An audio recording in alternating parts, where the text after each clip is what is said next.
In this video, I'm going to talk about how to set up Face ID on iPhone and how we can do it. So let's get started.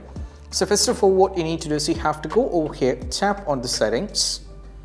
Now from here you have to scroll it down all the way down and navigate to the Face ID and passcode. Tap on the Face ID and passcode. Now from here there is an option called Set up Face ID. You have to tap on it over here like this. Now as you can see, it is asking you to rotate your head. So it says how to set up a Face ID.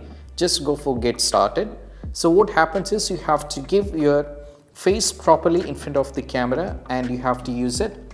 And once you set up the Face ID over here, just give your Face ID. Once you set up, what happens is this is going to take you to this, and over here you can see we have an option use Face ID with a mask, so you can unlock it with using the mask.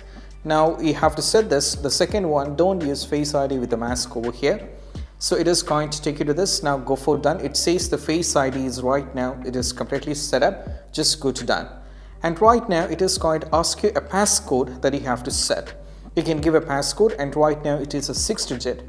And we have an option here. If you tap on passcode option, you can set a 4-digit number or 6-digit numeric code, or you can customize the numeric code and you can also set some alphanumeric code. So I'm going to go for the 6-digit over here. Now I'm just going to type a random number. So I'm just going to type, I'm going to keep it as a password and I have to verify it once again. I'm just going to do it once again. And right now after it's successfully done, just wait. Now we can see the Face ID has been completely set. And afterwards we can use the Face ID in order to unlock your phone. And what you need to do is you just need to go over here. You can check whether you can give your Face ID properly so that your phone will be unlocked over here. And also you can just do like this and you can unlock it, and this is what you have to do. And I hope this quick video is helpful. That's it. Bye.